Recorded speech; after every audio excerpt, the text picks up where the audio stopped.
Minotaur chapter. For the fall of the beast in the dark depths of the labyrinth, the relentless battle continued.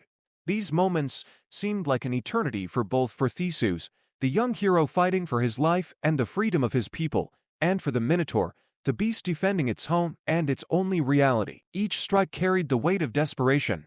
If one was to survive, the other was doomed to die. The Minotaur, half man, half bull, unleashed terrifying force upon Theseus. His horns glinted in the dim light, his claws dug into the stone, and his fury and despair merged into a continuous wave of destruction. He knew no other way but to attack, as his life had been filled with pain and fear, driven into his mind by years of confinement. The Theseus was no ordinary mortal, he was a hero destined to fulfill his purpose. Every step he took, every movement he made, was honed by years of training and sheer willpower. He knew he needed not only strength but also cunning to overcome the beast. Theseus avoided direct attacks from the Minotaur, dodging and analyzing its movements, noting its weaknesses. Gradually, Theseus began to understand that despite the Minotaur's rage and might, there were vulnerabilities. The years of solitude and constant struggle had worn down the beast. Its strikes became less precise, its breath more labored, and its eyes,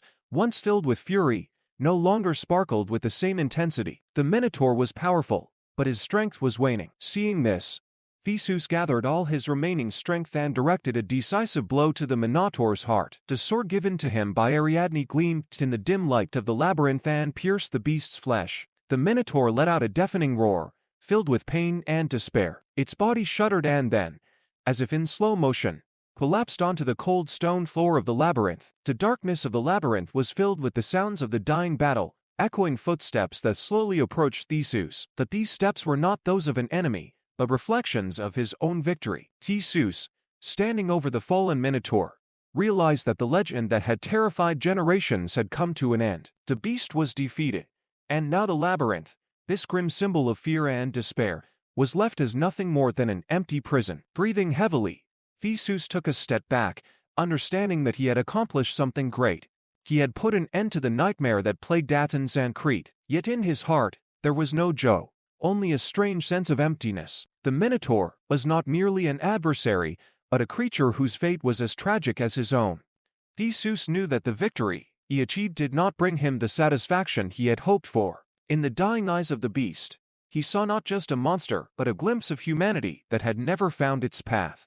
At the moment when life left the Minotaur's body, the labyrinth seemed to sink into silence. In the quiet that ensued, Theseus realized that he now had to find his way back to freedom. The ball of thread Ariadne had given him, which he unwound on his way into the labyrinth's depths, had become his guide back. But this path was not only a physical return but also a spiritual trial. As Theseus walked back through the dark corridors of the labyrinth, he felt the darkness that had pressed on his heart recede with each step.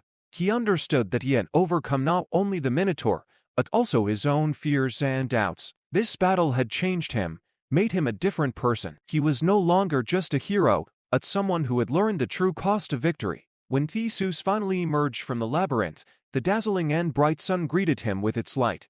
Ariadne waited for him at the entrance, her eyes shining with joy and relief. But in Theseus' heart remained a shadow, a remnant of what had transpired in the depths of the labyrinth. He knew that new trials awaited him ahead, but this battle would forever be a part of his life, as would the shadow of the fallen Minotaur.